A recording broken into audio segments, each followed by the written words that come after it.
아낌없이 도와줬지만 돌아온 건 배신이었습니다. 모든 한국인은 72시간 내에 태국을 떠나십시오. 한국이 12년간 병원, 학교, 인프라까지 건설해준 그 나라가 12년간 형제처럼 지내다가 중국의 20조 투자의 달콤한 유혹에 돌아선 겁니다. 태국 무장경찰 1000명이 새벽 3시부터 한국 공장을 포위했습니다. 하지만 이것은 끝이 아닌 거대한 몰락의 시작이었습니다. 한순간의 배신이 어떤 참혹한 결과를 낳았는지 지금부터 그 전말을 낱낱이 파헤칩니다. 저는 그날 새벽을 평생 잊지 못할 겁니다.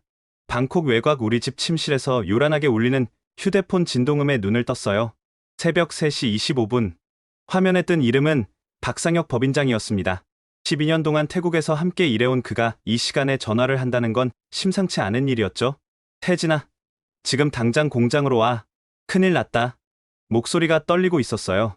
평소 어떤 위기에도 침착했던 그가 이렇게 당황한 목소리를 낸 건 처음이었습니다. 저는 벌떡 일어나 옷을 갈아입었어요. 옆에서 자던 아내가 물었죠. 무슨 일이야? 이 시간에 어디가? 공장에 뭔가 문제가 생긴 것 같아. 금방 다녀올게. 거실로 나가니 딸아이 수연이가 학교 졸업식에서 입을 드레스가 소파에 걸려 있었어요. 내일이 라용 국제학교 졸업식이었거든요. 12년 전 태국에 올 때 유치원생이었던 아이가 이제 고등학교를 졸업하는 거였죠. 잠시 드레스를 바라보다가 서둘러 집을 나섰습니다. 그때만 해도 몰랐어요.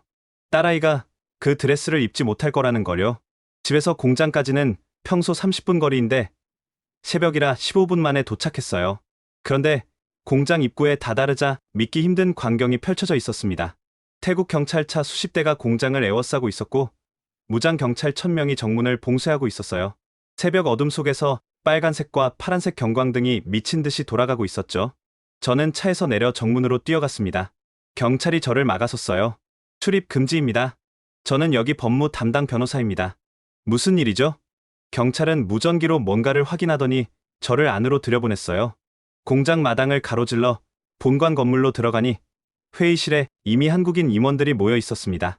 모두들 잠옷 차림이거나 대충 걸친 옷을 입고 있었어요. 급하게 불려 나온 게 분명했죠. 박상혁 법인장이 창백한 얼굴로 저를 맞았습니다. 태진아, 이걸 봐. 그가 테이블 위에 놓인 서류를 가리켰어요. 태국 정부 공식 문서였습니다. 제목이 충격적이었어요. 즉각 퇴거 명령서라고 적혀 있었거든요. 저는 서류를 집어들고 자세히 읽기 시작했습니다. 내용은 더욱 충격적이었어요. 삼성전자 태국 법인은 72시간 내에 모든 사업을 중단하고 태국을 떠나라는 거였습니다. 이유는 국가 안보 위협이라고만 적혀 있었어요. 이게 말이 됩니까? 12년 동안 아무 문제 없이 운영해온 공장이 갑자기 국가 안보 위협이라뇨? 저는 분노를 참을 수 없었어요. 하지만 더 충격적인 건 따로 있었습니다. 생산 담당 이사가 떨리는 목소리로 말했어요. 방금 확인해보니 우리 모든 은행 계좌가 동결됐습니다. 공장 출입도 차단됐고요. 순간 회의실 안이 조용해졌어요. 모두들 이게 현실인지 믿을 수 없다는 표정이었죠. 38,000명이 일하는 공장이 하루아침에 멈춰선 거였습니다. 그때 밖에서 확성기 소리가 들려왔어요. 모든 한국인은 72시간 내에 태국을 떠나십시오. 협조하지 않으면 강제 추방됩니다. 저는 창밖을 내다봤어요. 공장 기숙사에서 잠옷 차림의 한국 직원들이 경찰에 둘러싸여 나오고 있었습니다. 어린아이를 아는 부부도 있었고 노부모를 부축하는 가족도 있었어요. 12년 동안 이곳을 제2의 고향으로 여기며 살아온 사람들이었죠. 박상혁 법인장이 주먹을 쥐며 말했습니다. 도대체 왜 이러는 거야? 우리가 뭘 잘못했다고? 바로 그때 회의실 문이 열리고 태국 산업부 관료 한 명이 들어왔어요. 타나폰 차관이었습니다. 평소 친하게 지내던 사이였는데 그의 표정은 차갑기만 했어요. 미안하게 됐네. 박 사장. 하지만 이건 정부의 결정이야. 타나폰, 우리가 12년 동안 함께 일했잖아. 병원도 짓고 학교도 세웠어. 왜 갑자기 이러는 거야? 타나폰이 잠시 망설이더니 낮은 목소리로 말했어요. 시대가 변했어. 태국에는 새로운 파트너가 필요해. 새로운 파트너? 중국이 더 좋은 조건을 제시했어. 20조 원 투자에 기술 이전까지. 삼성은 이제 필요 없어. 저는 귀를 의심했습니다. 12년간 쌓아온 신뢰를 단지 더 큰 돈 때문에 버린다는 거였어요. 그것도 새벽 3시에 기습적으로 말이죠. 이건 배신이야, 타나폰. 박상혁 법인장의 목소리에 분노가 묻어났어요. 하지만 타나폰은 차갑게 돌아섰습니다. 72시간이야. 그 안에 떠나지 않으면 우리도 강경하게 나갈 수밖에 없어. 그가 나가고 회의실은 다시 조용해졌어요. 창밖에서는 여전히 경광등이 돌아가고 있었고 한국 가족들이 하나둘씩 공장을 떠나고 있었습니다. 저는 휴대폰을 꺼내 아내에게 전화했어요. 여보, 지금 당장 짐을 싸. 72시간 안에 한국으로 떠나야 해. 뭐? 무슨 소리야? 내일 수연이 졸업식인데? 아내의 당황한 목소리가 들렸어요. 저는 창밖을 바라보며 말했습니다. 졸업식은 못할 것 같아. 그 순간 12년간 쌓아온 모든 게 무너지는 소리가 들리는 것 같았어요. 하지만 저는 아직 몰랐습니다. 이게 단순한 끝이 아니라 더 큰 비극의 시작이라는 거요. 하지만 불과 6개월 전까지만 해도 모든 게 완벽했습니다. 아니, 12년 전으로 거슬러 올라가면 더욱 극적이죠. 제가 처음 태국에 왔을 때가 생생해요. 라용주는 그저 조용한 시골 마을이었습니다. 붉은 흙먼지가 날리는 벌판에 야자수만 드문드문 서 있었죠. 그런데 삼성이 들어오면서 모든 게 바뀌었어요.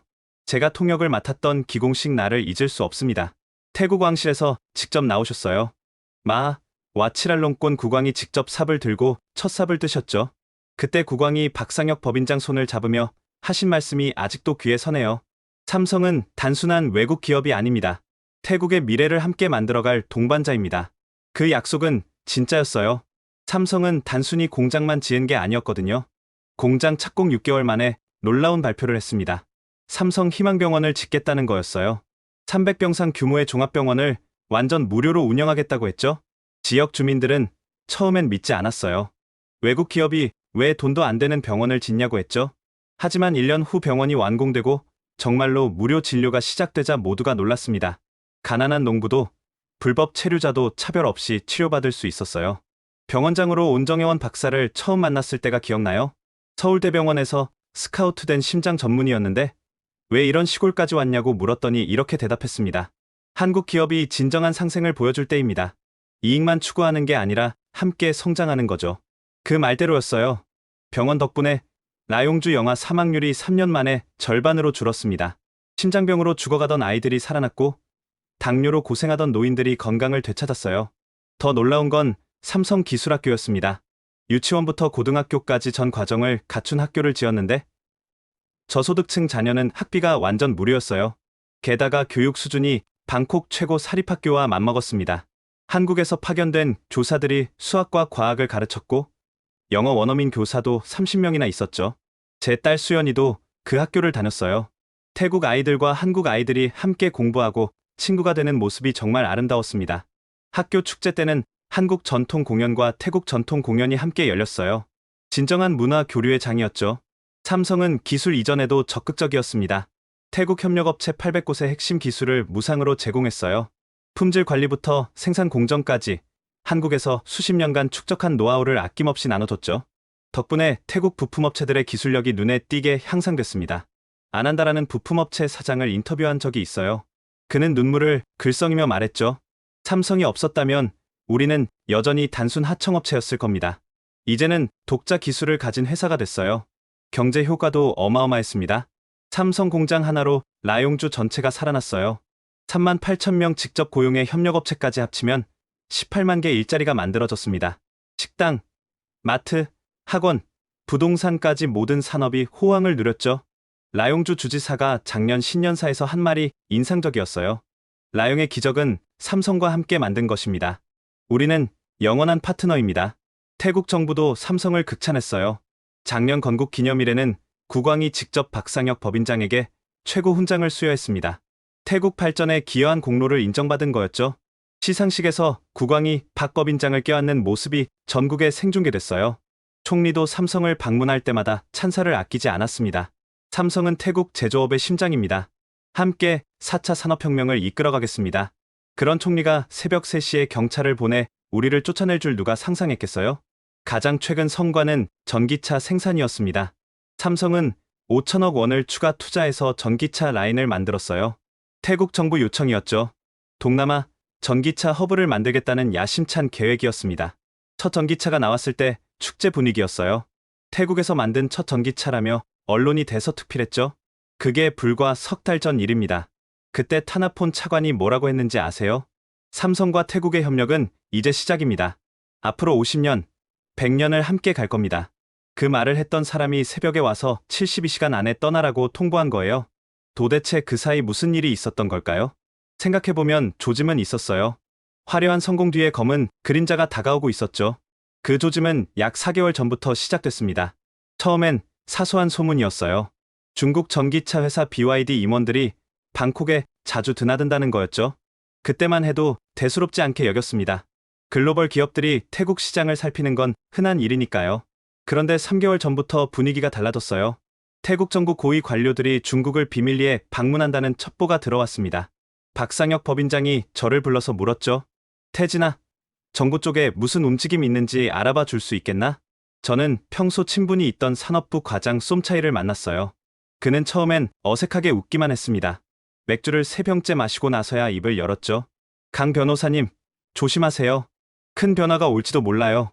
무슨 변화? 위에서 중국과 뭔가 큰 거래를 하는 것 같아요. 20조 원이라는 숫자가 들렸어요. 20조 원. 정말 어마어마한 금액이었죠. 삼성이 12년간 태국에 투자한 금액의 10배였어요. 하지만 저는 반신반의했습니다. 중국 기업이 그런 돈을 투자할 이유가 없었거든요. 2달 전 결정적인 장면을 목격했습니다. 방콕 최고급 호텔 그랜드 하얏트에서 비공개 회동이 있었어요. 우연히 그 호텔에서 세미나가 있어서 갔다가 봤죠. 타나폰 차관과 중국인으로 보이는 사람들이 비밀 회의실로 들어가는 거요. 호기심이 생겼어요. 호텔 직원 아는 사람한테 물어봤더니 중국 BYD 부회장 왕추안프가 왔다고 하더군요. 게다가 베트남 빈그룹 회장 팜야뻥도 함께 있었다고 했어요. 한국 빼고 다 모인 거였죠. 불안한 예감이 들었지만 확실한 증거는 없었어요. 그러다 1달 전 이상한 일이 연속으로 일어났습니다. 먼저 노조가 갑자기 강경해졌어요. 12년 동안 한 번도 파업이 없었는데 느닷없이 파업을 예고했죠. 요구사항도 황당했어요. 임금 3배 인상에 한국인 관리자 전원 교체라니요. 노조 대표 차이아를 만나러 갔어요. 평소 온화하던 그녀가 완전히 다른 사람이 됐더군요. 이제 한국 기업의 착취는 끝났어요. 우리도 우리 권리를 찾을 겁니다. 차이아 씨, 삼성이 태국 평균의 2배 임금을 주고 있잖아요. 착취가 어디 있어요? 그녀는 대답 대신 이상한 말을 했어요.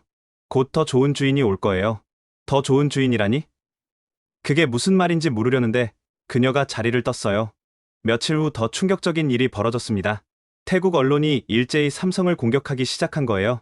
한국 기업의 기술 독점, 일방적 경영으로 태국 발전 저해, 신식민주의적 착취, 구조 같은 기사가 쏟아졌죠.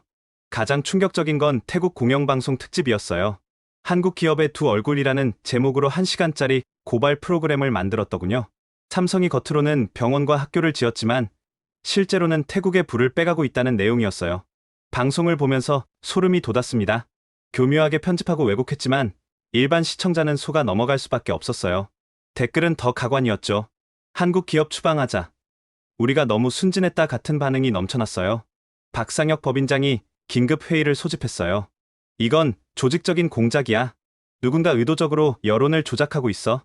그때 정보통 직원 한 명이 폭탄 같은 소식을 가져왔어요. BYD가 태국 정부에 제안서를 제출했대요. 20조 원 투자에 전기차 공장 5개, 배터리 공장 3개를 짓겠다고요. 모두 할 말을 잃었어요. 그 규모라면 태국 전체 제조업을 장악할 수 있는 수준이었거든요. 그리고 모든 공장을 태국 정부와 합작으로 운영하고 수익의 51%를 태국이 갖는다고 했대요. 이제 이해가 됐어요. 태국 정부가 왜 갑자기 태도를 바꿨는지 말이죠. 하지만 그게 가능한 제안일까요? 저는 의문이 들었어요. 2주 전 결정적 증거를 발견했습니다. 우연히 입수한 내부 문건이었어요. 태국 정부와 중국 기업 간 양해각서 초안이었죠. 거기엔 놀라운 내용이 있었어요. 기존 한국 기업 시설과 인프라를 인수하여 활용한다. 그들은 처음부터 우리를 쫓아내고 우리가 만든 모든 걸 차지할 계획이었던 거예요. 저는 박 법인장에게 달려갔어요. 이건 계획된 약탈입니다. 12년간 우리가 일군 모든 걸 빼앗으려는 거예요. 박 법인장은 본사에 긴급 보고했지만 이미 늦었어요. 태국 정부는 마음을 굳힌 상태였죠. 그리고 마침내 그날 새벽이 왔던 겁니다. 새벽 경찰 포위 이후 72시간은 전쟁터였습니다. 38,000명과 그 가족들을 안전하게 대피시켜야 했어요. 하지만 태국 정부는 끝까지 우리를 압박했죠. 첫날 아침 7시, 더 충격적인 사실이 드러났습니다. 노조 사무실에서 발견된 문서가 있었는데 중국 BYD로부터 자금을 받은 증거였어요. 계좌, 이체 내역까지 선명했죠. 노조 간부 10명이 각각 1억 원씩 받았더군요. 하지만 그게 전부가 아니었어요. 삼성 보안팀이 확보한 이메일에는 더 충격적인 내용이 있었습니다. 중국 정부 차원의 조직적 공작이었던 거예요. 이메일에는 이런 내용이 있었어요. 한국 기업을 축출하고 동남아 제조업을 장악한다. 태국은 첫 번째 목표다. 발신인은 중국 상무부 고위 관료였죠. 박상혁 법인장이 긴급 임원 회의를 소집했어요. 이건 단순한 비즈니스 경쟁이 아니야. 국가 간 경제 전쟁이야. 법무팀장인 저는 즉시 국제 변호사들과 연락을 취했어요. 하지만 그들의 대답은 비관적이었죠. 태국이 주권을 행사한다면 막을 방법이 없습니다. 국제 소송을 해도 최소 5년은 걸려요. 그때 더 급한 소식이 들어왔어요. 태국 정부가 삼성 특허 300개를 무효화하겠다고 발표한 거예요. 12년간 개발한 기술들을 하루아침에 빼앗겠다는 거였죠. 차이아를 다시 찾아갔어요. 이번엔 그녀가 당당했습니다. 그래요? 받았어요. 그게 어때서요? 우리도 살아야죠. 12년 동안 함께 일한 정이 없어요? 삼성이 얼마나 많은 일자리를 만들었는데. 일자리? 한국인들만 좋은 자리 차지하고 우리는 영원히 직원일 뿐이었어요. 그건 사실이 아니었어요. 태국인 임원도 15명이나 있었고 부장급 이상 관리자의 60%가 태국인이었죠. 하지만 그녀는 이미 세뇌된 상태였어요. 중국 기업은 다를 거예요. 우리를 진정한 파트너로 대할 거예요. 차이아 씨, 그들이 뭘 약속했는지 알아요? 그녀가 잠시 망설이더니 서류를 하나 꺼냈어요. BYD와 노조 간 비밀 협약서였죠. 내용을 보고 경악했어요. 삼성 철수 후 BYD가 인수하면 노조 간부 전원을 임원으로 승진시킨다. 기본급 5배 인상을 보장한다. 이건 명백한 매수였어요. 그런데 더 충격적인 조항이 있었습니다. 삼성의 기술 자료와 고객 명단을 제공하면 추가 보너스 10억 원을 지급한다. 산업 스파이 행위까지 요구한 거였죠. 저는 즉시 이 서류를 사진으로 찍었어요. 이게 정의라고 생각해요? 동료들을 배신하고 회사 기밀을 팔아넘기는 게? 차이아의 얼굴이 잠시 흔들렸지만 이내 다시 굳어졌어요. 12년 동안 우리가 번 돈이 얼마인지 알아요? 삼성은 수조 원을 벌었지만 우리가 받은 건 월급뿐이었어요. 그 순간 깨달았어요. 이건 단순한 경제 문제가 아니었습니다. 거대한 지정학적 게임이었고 우리는 희생양이 된 거였죠. 둘째 날 오전 상황은 더 악화됐어요. 태국 정부가 삼성 자산을 동결시켰습니다. 12년간 쌓은 기술 자료, 특허, 심지어 직원들 개인 계좌까지 막았어요. 명분은 탈세 조사였지만 누가 봐도 억지였죠. 세무조사팀 200명이 공장에 들이닥쳤어요. 그들은 서버실을 봉인하고 모든 컴퓨터를 압수했죠. 재무팀장 조현석 상무가 항의했어요. 우리는 12년간 단 한 번도 세금 문제가 없었어요. 오히려 모범 납세 기업상을 3번이나 받았다고요? 하지만 태국 세무당국은들은 척도 안 했어요. 오히려 더 강경하게 나왔죠. 비협조 시형사 고발하겠다. 한국인 전원을 출국 금지시킬 수도 있다. 이건 협박이었어요. 우리 가족들을 인질로 잡겠다는 거였죠. 그때 충격적인 제보가 들어왔어요. 태국 정부 내부자로부터 온 극비 문서였습니다. 중국 정부와 태국 총리실 간 비밀 회담 녹취록이었죠. 중국 측 대표가 이렇게 말했다고 돼 있었어요. 한국 기업들을 모두 축출하면 동남아 제조업을 중국이 독점할 수 있다. 태국이 첫 시작이다. 성공하면 100억 달러를 추가 지원하겠다. 태국 총리의 답변도 있었어요. 삼성부터 시작하자. 가장 큰 기업이니 본보기가 될 것이다. 이 문서를 본 박상혁 법인장의 얼굴이 창백해졌어요. 우리가 완전히 함정에 빠진 거구나. 저는 즉시 한국 외교부에 이 내용을 보고했어요. 하지만 외교부의 반응도 무력했죠. 증거가 있어도 태국 정부를 압박할 방법이 없습니다. 그들이 주권을 내세우면 끝이에요. 박상혁 법인장이 마지막으로 타나폰 차관을 찾아갔어요. 저도 동행했죠. 만나는 장소가 의미심장했어요. 태국 정부 청사가 아니라 방콕 외곽의 한 중국 음식점이었거든요. 들어가니 타나폰 외에 낯선 중국인 2명이 더 있었어요. 소개하지. BYD 동남아 총괄 사장 왕리민과 중국 상무부 아시아 담당 국장 류제나야. 이제 완전히 그림이 그려졌어요. 처음부터 모든 게 짜여진 각본이었던 거죠. 왕리민이 거만하게 말했어요. 박 사장, 현명한 선택을 하시길. 조용히 떠나면 최소한의 보상은 하겠소. 보상? 우리 자산을 강탈해놓고 무슨 보상을 한다는 거요? 류제나가 차가운 미소를 지으며 말했어요. 이건 새로운 시대의 룰이오. 적응하든지 사라지든지 선택하시오. 타나폰이 서류 하나를 내밀었어요. 중국과 맺은 계약서였죠. 20조 원 투자, 전기차 공장 5개, 배터리 공장 3개, 30만 개 일자리 창출. 숫자만 보면 정말 환상적이었어요. 이게 진짜라고 믿어? 박상혁 법인장이 물었어요. 왜 아니겠어? 중국은 세계 2위 경제 대국이야. 우리도 처음엔 작게 시작해서 차근차근 성장했어. 한꺼번에 이런 투자는 불가능해. 왕리밍이 코웃음을 쳤어요. 한국 따위와 중국을 비교하지 마시오. 우리는 차원이 다르오. 그 오만한 태도에 분노가 치밀었지만 참았어요. 여기서 감정적으로 나가면 더 불리해질 테니까요. 돌아오는 차 안에서 박상혁 법인장이 결심한 듯 말했어요. 태진아, 완전 철수다. 단 한 개의 나사못도 남기지 않을 거야. 하지만 장비들은 어떻게 파괴해? 중국 놈들이 쓰지 못하게 전부 파괴하라고. 그날 밤 비밀 작전이 시작됐어요. 핵심 장비들의 핵심 부품을 모두 제거했죠. 겉은 멀쩡해 보여도 작동하지 않게 만든 거예요. 특히 반도체 생산 장비는 철저히 무력화시켰어요. 이 장비들은 수천억 원짜리인데 핵심 소프트웨어를 삭제하면 그냥 고철 덩어리가 되거든요. 셋째 날 새벽, 태국 정부가 또 다른 칼을 꺼냈어요. 삼성이 환경오염을 일으켰다. 벌금 1조 원을 내지 않으면 한국인 전원을 형사 고발하겠다. 이건 완전히 터무니없는 누명이었어요. 삼성은 오히려 환경 모범 기업으로 상을 받았었거든요. 하지만 우리에게 선택권은 없었어요. 시간을 벌기 위해 협상하는 척하면서 철수 작업을 진행했죠. 마지막 날 오후, 충격적인 뉴스가 떴어요. 베트남 빈그룹도 태국에 10조 원을 투자한다는 거였어요. 역시 전기차와 배터리 공장이었죠. 태국은 한국을 버리고 중국, 베트남을 택한 거였습니다. 그런데 제가 입수한 정보는 더 충격적이었어요. 중국과 베트남이 손을 잡고 한국 기업들을 동남아에서 몰아내기로 밀약을 맺었다는 거였죠. 태국은 그 첫 번째 타깃이었던 거예요. 비행기에 오르기 직전 타나폰이 공항에 나타났어요. 그의 표정엔 승리의 미소가 가득했죠. 박 사장, 시대의 흐름을 읽지 못한 데가야. 이제 아시아는 중국의 시대야. 박상혁 법인장이 돌아서며 한마디 했어요. 타나폰, 곧 후회하게 될 거야. 너가 손잡은 건 파트너가 아니라 독사야. 그 예언은 나중에 정확히 맞아떨어졌습니다. 하지만 그 전에 우리는 먼저 72시간의 지옥을 통과해야 했죠. 72시간 카운트다운이 시작됐을 때 우리는 전쟁터에 있었습니다. 38,000명과 가족까지 합치면 거의 10만 명을 안전하게 대피시켜야 했어요. 삼성 비상대책본부가 가동됐고 저는 법무팀장으로서 24시간 대기했죠.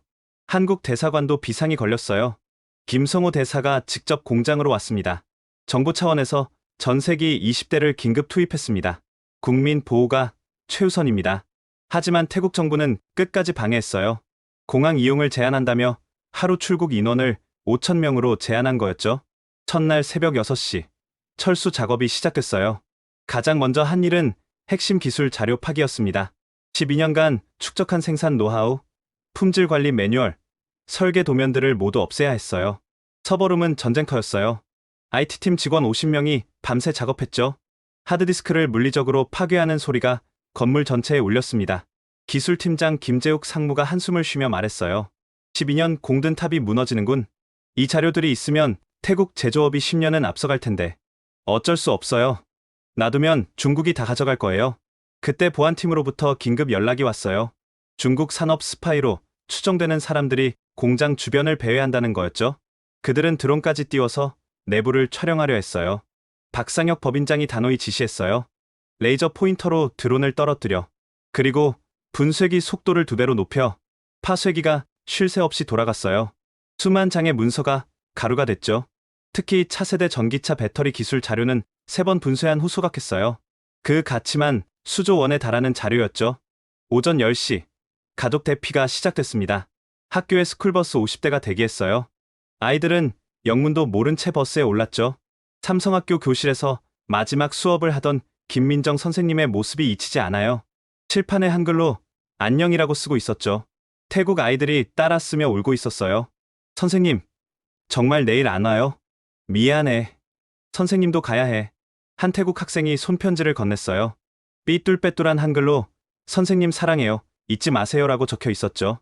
가장 가슴 아픈 건 국제결혼 가정이었어요.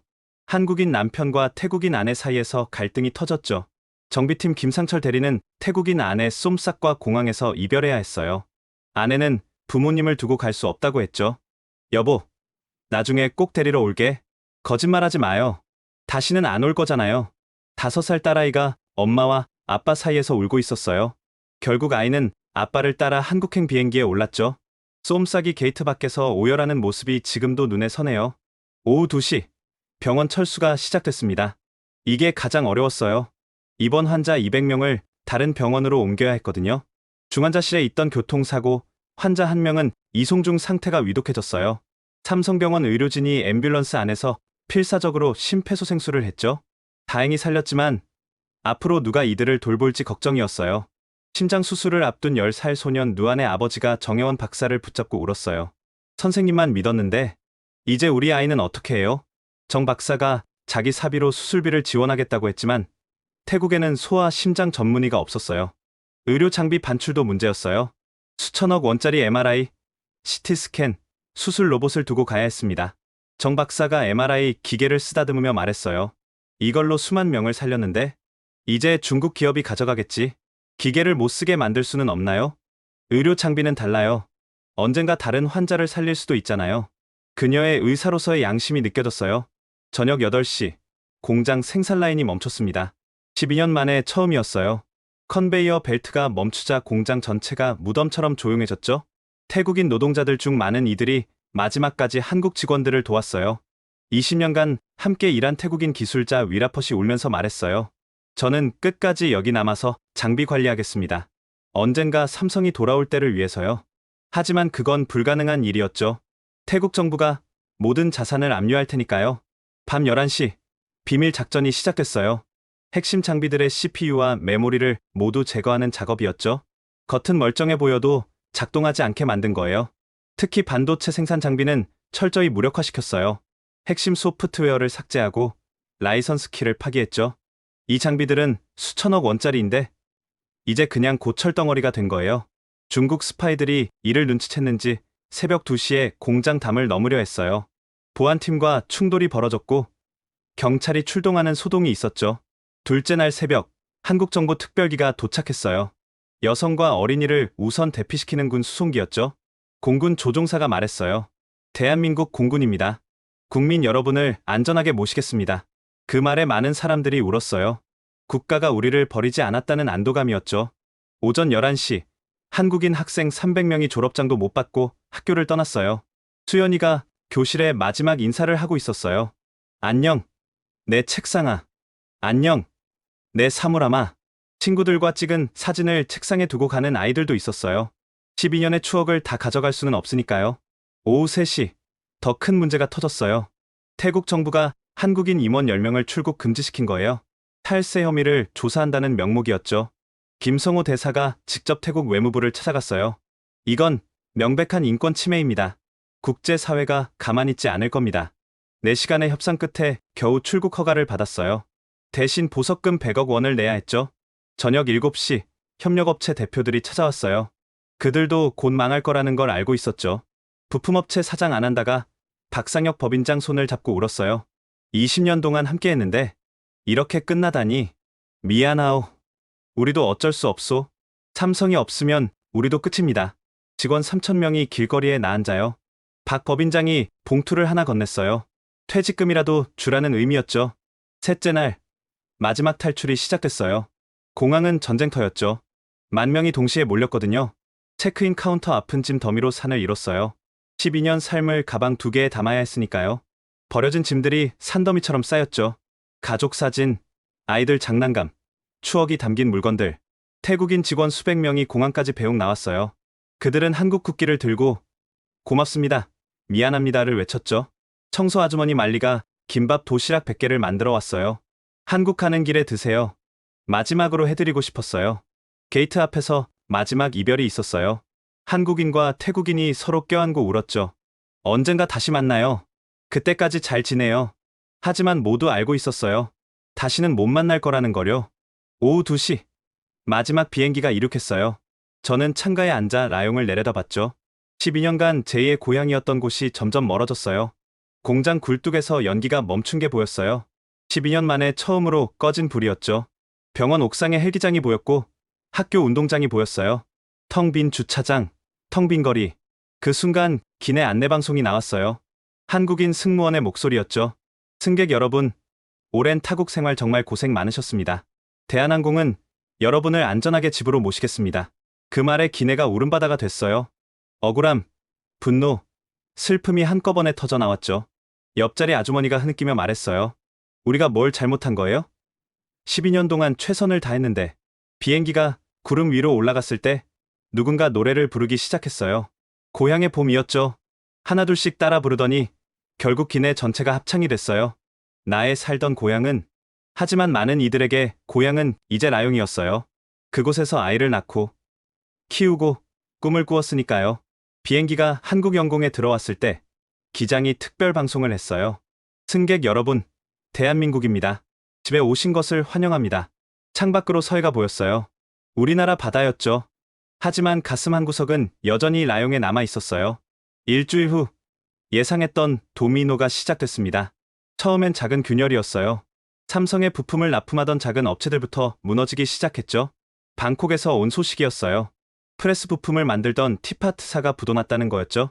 300명 직원이 하루아침에 실직했어요. 사장 안 한다가 자살을 시도했다가 겨우 살아났다는 소식도 들렸습니다. 그는 유서에 이렇게 썼다고 해요. 삼성이 떠나면서 우리 회사도 끝났다. 중국 기업은 자기들 부품을 쓴다고 한다. 우리는 버림받았다. 이건 시작에 불과했어요. 2주 만에 협력업체 100곳이 문을 닫았습니다. 3주 차엔 200곳이 됐죠. 한 달이 지나자 800개 협력업체 중 500곳이 부도났거나 폐업했어요. 라용 산업단지는 유령 도시가 됐다고 해요. 한때 활기차던 공장들이 텅 비었고 주차장엔 잡초만 자라고 있었죠. 수만 명이 일하던 곳이 한 달 만에 폐허가 된 거예요. 더 심각한 건 연쇄의 효과였어요. 운송업이 무너졌고 포장업체들이 줄줄이 쓰러졌어요. 식당과 상점들도 버티지 못했죠. 라용에서 식당을 하던 김민숙 씨가 전화를 했어요. 한국인과 태국인 남편 사이에서 20년간 식당을 운영하던 분이었죠. 태진 변호사님, 저희도 이제 문 닫아요. 손님이 없어요. 하루 매출이 10분의 1로 줄었어요. 다른 손님은 없나요? 삼성 직원이 80%였는데 이제 끝이에요. 그녀도 결국 한국으로 돌아왔어요. 20년 터전을 벌이고요. 부동산 시장은 더 처참했어요. 집값이 한 달 만에 30% 폭락했죠. 삼성 직원들이 살던 아파트 단지는 반값에도 안 팔렸어요. 한인타운은 완전히 죽은 거리가 됐다고 들었습니다. 그런데 정작 큰 문제는 따로 있었어요. 실업자가 폭발적으로 늘어난 거였죠. 직접 해고 3만 8천 명, 협력업체 포함 18만 명이 일자리를 잃었어요. 라용주 전체 인구의 20%가 실업자가 된 거예요. 태국 정부가 뒤늦게 긴급 대책을 발표했어요. 실업수당을 주고 재취업 교육을 한다고 했죠. 하지만 예산이 턱없이 부족했어요. 삼성이 내던 세금이 사라지면서 지방정부 예산에 구멍이 났거든요. 라용 주지사가 중앙정부에 긴급 지원을 요청했다는 소식이 들렸어요. 하지만 중앙정부도 난감했죠. 약속했던 중국 투자가 아직 시작도 안 했으니까요. 그때 더 충격적인 소식이 왔어요. BYD가 투자 계획을 수정한다는 거였죠.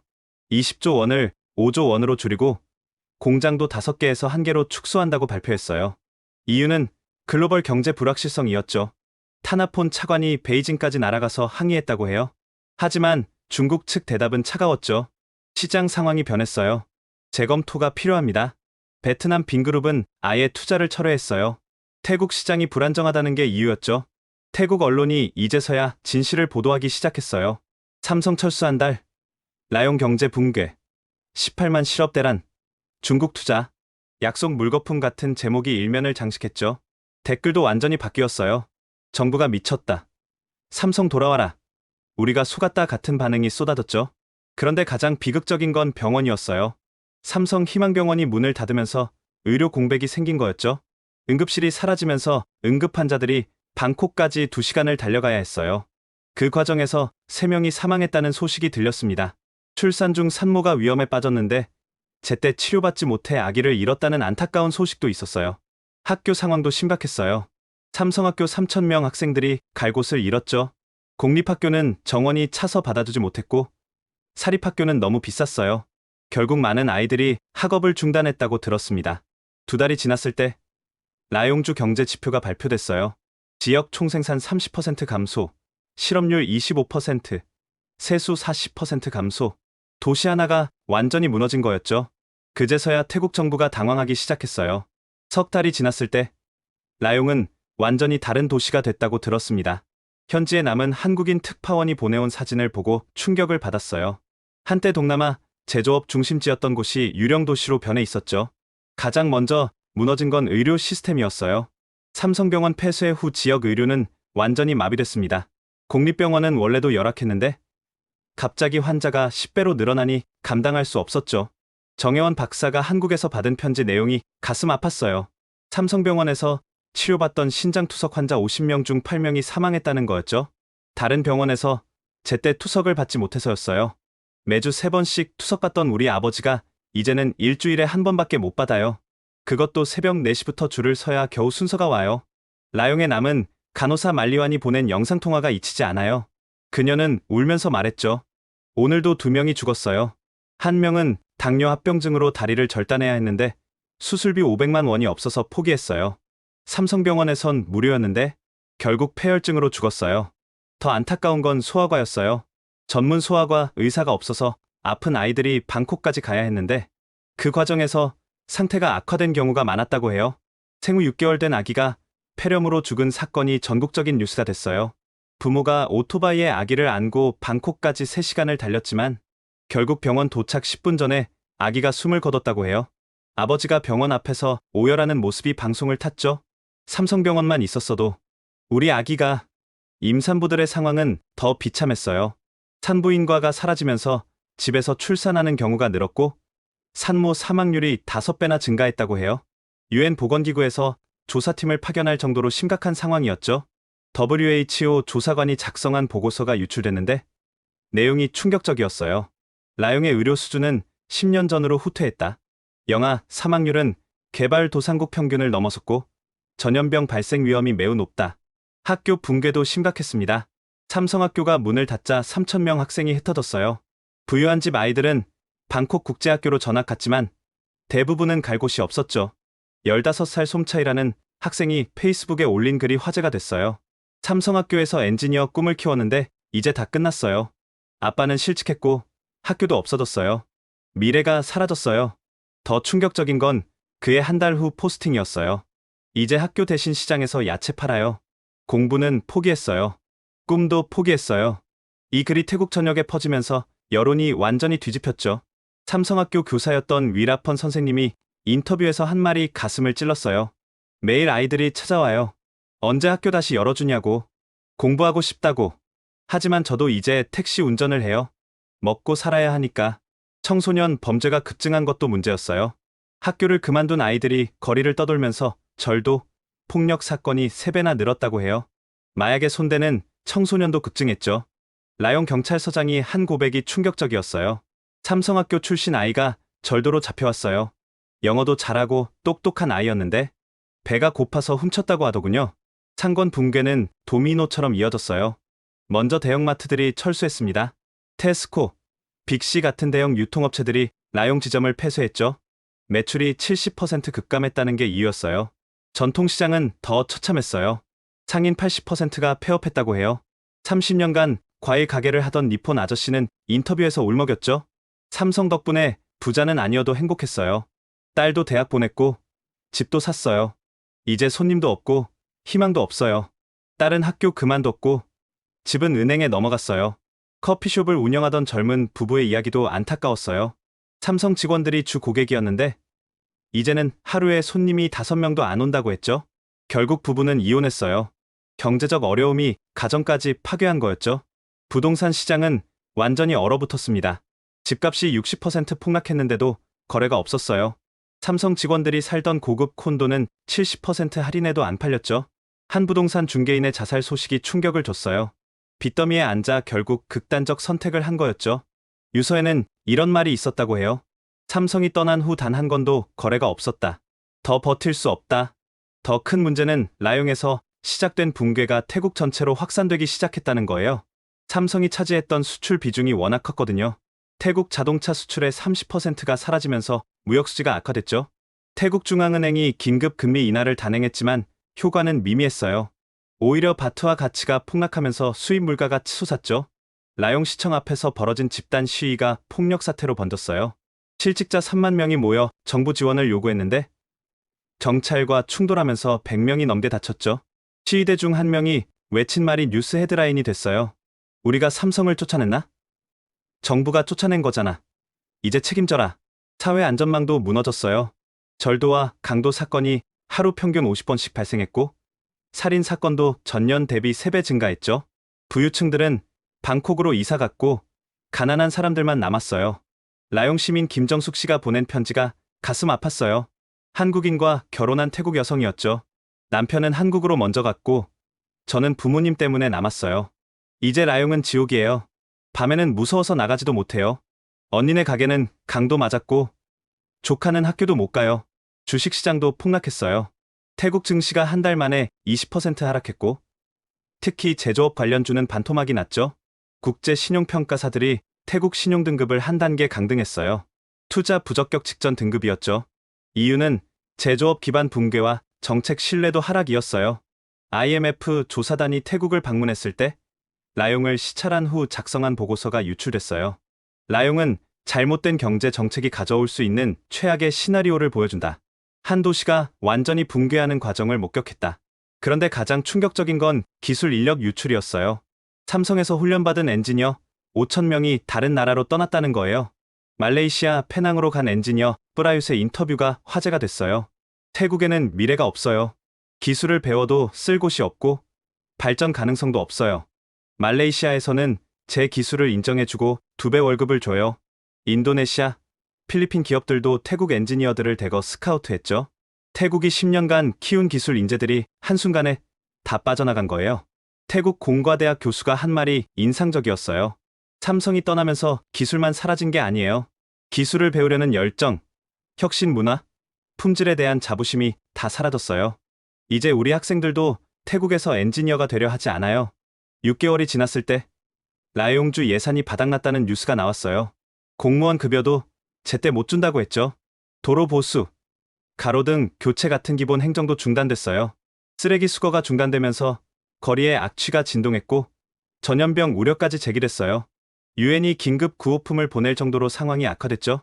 라용 주지사가 사퇴했고 후임자는 아무도 맡으려 하지 않았다고 해요. 망해가는 도시의 책임자가 되고 싶은 사람은 없었겠죠. 그리고 마침내 그 폭발의 순간이 왔습니다. 철수 7개월째 되던 날, 태국 시민들의 분노가 폭발했어요. 라용시청 앞에 5만 명이 모였다는 소식이 들렸습니다. 정부는 책임져라, 삼성을 돌려내라 같은 구호를 외쳤다고 해요. 시위대 중엔 실직한 노동자들이 대부분이었지만 의사, 교사, 상인들도 많았죠. 심지어 삼성 철수를 주도했던 노조 간부들도 있었다고 해요. 차이아도 그중 한 명이었죠. 한 기자가 그녀를 인터뷰했는데 완전히 다른 사람이 돼 있었다고 해요. 그녀의 눈에는 깊은 후회와 절망이 가득했죠. 우리가 속았어요. 중국 기업은 우리를 고용하지 않았어요. 자기들 사람만 데려왔어요. 그제서야 진실이 드러나기 시작했죠. BYD가 마침내 공장 건설을 시작했는데 건설 인력의 90%가 중국인이었던 거예요. 현지 고용은 거의 없었죠. 더 충격적인 건 임금이었어요. 태국인 노동자에게 제시한 임금이 삼성의 절반이었죠. 복지 혜택도 전혀 없었고요. 항의하는 태국 노동자들에게 중국 관리자가 한 말이 화제가 됐어요. 싫으면 그만둬. 일하고 싶은 사람은 많아. 이 발언이 언론에 보도되면서 반중 감정이 폭발했죠. 소셜미디어엔 샵 중국은 나가라 해시태그가 퍼졌어요. 그런데 더 큰 문제가 터졌습니다. BYD가 공장 부지로 삼성 공장을 그대로 사용하겠다고 발표한 거예요. 태국 정부가 삼성 자산을 압류해서 중국에 넘긴다는 계획이 드러난 거죠. 이 소식에 국제사회가 발칵 뒤집혔어요. 한국 정부가 공식 항의했고 미국과 일본도 우려를 표명했죠. 명백한 국제법 위반이었거든요. 그러자 BYD가 갑자기 태도를 바꿨어요. 투자 규모를 다시 축소한다고 발표했죠.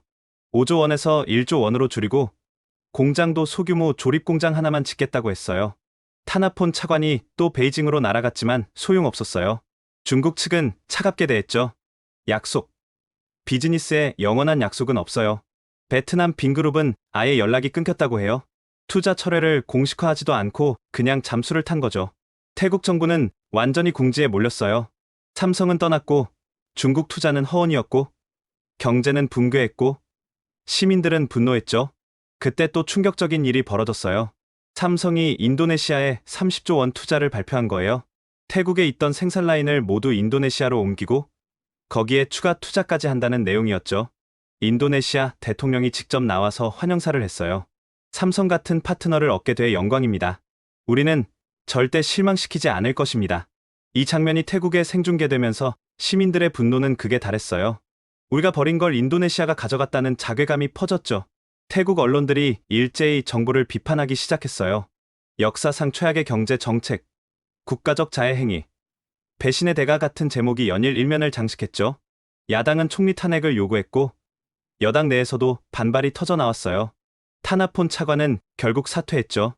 하지만 이미 엎질러진 물이었어요. 8개월째 태국 경제 지표는 참담했어요. 성장률 마이너스 2%, 실업률 15%, 무역 적자 사상 최대. IMF가 태국에 구제금융을 제한할 정도였죠. 그런데 가장 아픈 건 국민들의 자존심이었어요. 한때 동남아 제조업 허브를 꿈꿨던 나라가 순식간에 나락으로 떨어진 거였으니까요. 방콕에서 만난 한 태국 지식인이 한 말이 잊히지 않아요. 우리는 황금알을 낳는 거위를 우리 손으로 죽였어요. 이제 깨달았지만 너무 늦었죠. 9개월째 되던 날, 믿기 힘든 일이 벌어졌습니다. 태국 노동자 700명이 한국행 비행기에 올랐다는 소식이 들렸어요. 그들의 목적지는 서울 삼성전자 본사였죠. 이들을 이끈 건 의외의 인물이었어요. 바로 노조 대표 차이아였습니다. 삼성 철수를 주도했던 그녀가 이제는 사죄 사절단을 이끌게 된 거죠.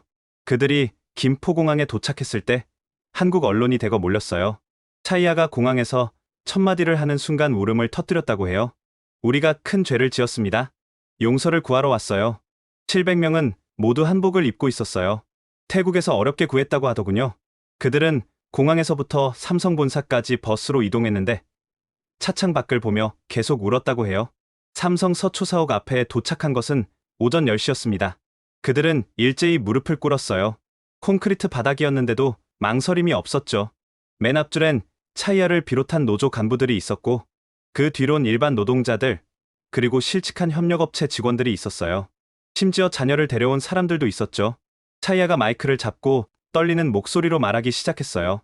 존경하는 삼성 임직원 여러분, 그리고 한국 국민 여러분, 저희는 진심으로 사죄하러 왔습니다. 그녀는 준비해온 사죄문을 읽기 시작했어요. 한글로 어렵게 쓴 것이었죠. 저희가 은혜를 원수로 갚았습니다. 12년 동안 받은 사랑을 하루아침에 배신했습니다. 병원을 지어주고 학교를 세워주고 일자리를 만들어준 삼성을 저희가 내쫓았습니다. 읽다가 목이 메어 잠시 멈췄어요. 옆에 있던 동료가 손수건을 건넸죠. 이제야 깨달았습니다. 삼성이 얼마나 소중한 존재였는지. 저희 아이들이 꿈을 잃었고 병든 부모님들이 치료받을 곳을 잃었습니다. 도시 전체가 죽어가고 있어요. 뒤에 있던 노동자들도 하나둘씩 울음을 터뜨렸어요. 한 중년 남성이 앞으로 나왔어요. 삼성협력업체에서 20년간 일했던 수티폰 씨였죠. 제 공장이 망했습니다. 직원 500명이 길거리로 나갔어요. 다 제 잘못입니다. 삼성이 떠나지 않게 막았어야 했는데 그는 이 말을 바닥에 대고 절을 했어요. 큰절이었죠. 다른 사람들도 따라했어요. 700명이 동시에 절을 하는 모습은 정말 장관이었다고 해요. 어린 학생도 있었어요. 삼성학교를 다녔던 16세 나파라는 여학생이었죠. 삼성 아저씨, 아주머니들 덕분에 공부할 수 있었어요. 영어도 배우고 컴퓨터도 배웠어요. 이제 학교가 없어져서 공부를 못해요. 제발 다시 와주세요. 그 아이도 눈물을 흘리며 무릎을 꿇었어요. 정오가 됐는데도 그들은 일어나지 않았어요. 뜨거운 햇살 아래서 계속 무릎을 꿇고 있었죠. 한국 시민들이 하나둘씩 모여들기 시작했어요. 누군가 생수를 가져다 줬고 또 누군가는 김밥을 건넸어요. 한 할머니는 차이아에게 다가가 어깨를 토닥였죠. 일어나요. 무릎 아프겠어요. 하지만 차이아는 고개를 저었어요. 용서받을 때까지는 일어날 수 없어요. 오후 3시, 드디어 삼성 임원이 나왔어요. 글로벌 전략 담당 전무였죠. 그는 무릎 꿇은 사람들을 둘러보고 낮은 목소리로 말했어요. 여러분의 마음은 전달됐습니다. 하지만 한번 무너진 신뢰를 회복하는 건 쉽지 않습니다. 차이아가 간절히 말했어요. 알고 있어요. 하지만 한 번만 기회를 주세요. 다시는 이런 일 없도록 하겠습니다. 전무는 고개를 저었어요. 이미 인도네시아와 계약했습니다. 되돌릴 수 없어요. 그 말을 듣자 700명이 동시에 통곡했어요. 정말 세상이 끝난 것처럼 울었죠. 한 노인이 앞으로 기어 나왔어요. 라용에서 병원 청소부로 일했던 70세 쏨싹 할아버지였어요. 제발, 제 손자가 심장병인데 수술할 곳이 없어요. 삼성병원만 있었다면. 그는 말을 잊지 못하고 쓰러졌어요. 주변 사람들이 급히 부축했죠. 이 모습이 생중계되면서 한국 전역이 술렁였어요. 포털 실시간 검색 1위가 태국 사죄였고 댓글은 수만 개가 달렸죠. 불쌍하지만 자업자득이다. 그래도 용서해줘야 하는 거 아니냐. 신뢰는 한번 깨지면 끝이다 등 의견이 갈렸어요. 저녁 6시 해가 지고 있었는데도 그들은 일어나지 않았어요. 이미 8시간째 무릎을 꿇고 있었죠. 몇몇은 탈진해서 병원으로 실려갔어요. 그때 놀라운 일이 벌어졌어요. 삼성 직원들이 하나둘씩 건물에서 나오기 시작한 거예요. 퇴근하는 직원들이 발길을 멈추고 태국인들을 바라봤죠. 한 젊은 직원이 차이아에게 다가갔어요. 저는 라용 공장에서 3년간 일했었어요. 그때 같이 일했던 태국 동료들이 생각나네요. 그는 주머니에서 손수건을 꺼내 차이아에게 건넸어요. 다른 직원들도 마음이 움직였는지 생수와 빵을 사다 줬죠. 밤 9시 경찰이 와서 해산을 요구했어요. 하지만 그들은 움직이지 않았죠. 내일 아침까지만 있게 해주세요. 제발요. 결국 경찰도 그들을 그냥 뒀어요. 그날 밤은 추웠어요. 10월 서울의 밤바람은 차가웠죠. 한국 시민들이 담요를 가져다 줬고 따뜻한 국물도 나눠줬어요. 새벽 2시 믿기 힘든 일이 벌어졌어요. 삼성 회장이 직접 나온 거예요. 아무도 예상 못한 일이었죠. 회장은 무릎 꿇은 사람들 사이를 천천히 걸었어요. 차이아 앞에서 멈춰섰죠. 12년의 정이 하루아침에 사라진 건 우리도 마찬가지였어요. 배신감이 너무 컸습니다. 차이아가 고개를 들었어요. 눈이 퉁퉁 부어 있었죠. 죄송합니다. 정말 죄송합니다. 회장은 한숨을 쉬었어요. 다시 돌아가는 건 불가능합니다. 하지만 모두가 숨을 죽였어요. 태국 직원들을 위한 재취업 프로그램은 지원하겠습니다. 그리고 병원 의료장비 일부를 기증하겠습니다. 작은 희망이었지만 그들에겐 큰 위로였어요. 차이아가 큰 절을 올렸어요. 감사합니다. 정말 감사합니다. 다음 날 아침 700명은 천천히 일어났어요. 20시간 만이었죠. 다리를 제대로 펴지 못하는 사람도 많았어요. 돌아가기 전 차이아가 마지막 인사를 했어요. 한국 국민 여러분의 따뜻한 마음 잊지 않겠습니다. 그리고 저희가 저지른 잘못을 평생 반성하겠습니다. 그들이 떠난 후 서초사옥 앞엔 꽃다발과 편지들이 놓여 있었어요. 태국인들이 두고 간 거였죠. 한 편지에는 이렇게 적혀 있었어요. 삼성과 함께했던 12년은 라용 역사상 가장 빛나는 시간이었습니다. 그 시간을 우리 손으로 끝낸 것을 죽을 때까지 후회할 것입니다. 700명이 돌아간 후 태국 정부가 공식 사과문을 발표했어요. 총리가 직접 대국민 담화를 했죠. 우리 정부는 중대한 실수를 했습니다. 12년간 태국 발전에 기여한 삼성에게 진심으로 사과드립니다. 하지만 삼성의 답변은 단호했어요. 신뢰는 한번 깨지면 회복하기 어렵습니다. 태국 재진출 계획은 없습니다. 대신 인도네시아 투자를 공식 발표했죠. 30조 원 규모로. 태국에서 하려던 것보다 더 큰 규모였어요. 인도네시아 대통령이 직접 공항에 나와 박상혁 법인장을 맞이했어요. 레드카펫까지 깔았죠. 삼성은 인도네시아의 영원한 파트너입니다. 우리는 태국의 실수를 반면교사로 삼겠습니다. 이 장면이 전 세계에 중계되면서 태국의 자존심은 완전히 무너졌어요. 태국 언론은 자조적이었어요. 우리가 버린 보물을 인도네시아가 주었다. 역사상 최악의 경제 정책 같은 기사가 쏟아졌죠. 더 충격적인 건 연쇄의 효과였어요. 일본 토요타도 태국 투자를 재검토한다고 발표했고 독일 BMW도 신규 공장 계획을 보류했죠. 한 외신 기자가 쓴 칼럼이 화제가 됐어요. 태국은 스스로 신뢰를 무너뜨렸다. 어느 외국 기업이 안심하고 투자하겠는가? 태국 신용등급이 또 한 단계 강등됐어요. 이번엔 정크 직전 등급이었죠. 외국인 투자가 90% 급감했고 주식시장은 연일 폭락했어요. 1년이 지났을 때 라용의 상황은 더 악화됐어요. 인구가 30% 줄었고 범죄율은 3배 증가했죠. 희망을 잃은 젊은이들이 방콕으로 또는 해외로 떠났어요. 중국 BYD는 결국 소규모 조립공장 하나만 지었어요. 고용 인원은 고작 500명이었죠. 약속했던 20조 원 투자는 허언이 됐고 5천억 원 정도만 투자하고 끝났어요. 더 한심한 건 그마저도 제대로 운영되지 않았다는 거예요. 품질 문제가 계속 발생했고 6개월 만에 공장 가동률이 30%로 떨어졌죠. 중국 관리자들은 태국 노동자들을 무시했고 문화 충돌이 끊이지 않았어요. 파업이 일상이 됐고 결국 BYD도 철수를 검토한다는 소문이 돌았죠. 태국 정부는 필사적으로 새로운 투자자를 찾았지만 아무도 관심을 보이지 않았어요. 한번 무너진 신뢰는 쉽게 회복되지 않았죠. 야당 대표가 국회에서 한 연설이 인상적이었어요. 우리는 12년간 키운 나무를 하루아침에 베어버렸다. 그리고 그 자리에 잡초만 자라고 있다. 삼성이 떠난 지 1년, 태국 경제는 마이너스 성장을 기록했어요. IMF 구제금융설까지 나돌았죠. 국민들 사이에선 삼성 그리워하기 운동까지 생겼어요. SNS에 삼성 시절 사진을 올리며 추억하는 사람들이 늘어났죠. 그런데 가장 안타까운 건 젊은이들이었어요. 삼성학교 출신들은 해외 유학을 준비했고, 삼성에서 일했던 엔지니어들은 다른 나라로 이민을 갔죠. 두뇌 유출이 심각해지면서 태국의 미래가 더욱 어두워졌어요. 1년 6개월이 지났을 때 라용은 완전히 다른 도시가 됐어요. 한때 동남아 제조업 중심지였던 곳이 이제는 쇠락한 지방 도시가 됐죠. 통계청이 발표한 수치는 충격적이었어요. 지역 GDP 40% 감소, 인구 35% 감소, 기업 수 60% 감소, 도시 하나가 완전히 몰락한 거였죠. 더 심각한 건 태국 전체에 미친 영향이었어요. 제조업 비중이 급감하면서 산업 구조가 후퇴했고, 기술 경쟁력은 10년 전 수준으로 돌아갔다고 해요. 동남아 국가들은 태국 사태를 반면교사로 삼았어요. 베트남 총리는 공개적으로 말했죠. 우리는 절대 태국의 실수를 반복하지 않을 것이다. 신뢰할 수 있는 파트너와 장기적 관계를 유지하겠다. 말레이시아도 한국 기업 유치에 적극 나섰고, 필리핀도 특별 혜택을 제공했어요. 태국만 혼자 소외된 거였죠. 학계에선 라용 신드롬이란 용어까지 생겼어요. 단기 이익에 눈이 멀어 장기 파트너를 잃는 현상을 뜻하는 말이었죠. 하버드 경영대학원에서 이 사례를 연구했는데 결론이 명확했어요. 신뢰는 비즈니스의 핵심 자산이다. 한번 잃으면 회복하는 데 세대가 걸린다. 태국 정부는 뒤늦게 제조업 부활 정책을 발표했지만 효과는 미미했어요. 기술도 인력도 자본도 모두 빠져나간 상태에서 할 수 있는 건 별로 없었죠. 가장 가슴 아픈 건 개인들의 삶이었어요. 라용에서 부품 공장을 운영했던 아난다 사장은 결국 극단적 선택을 했어요. 유서에는 이런 말이 적혀 있었죠.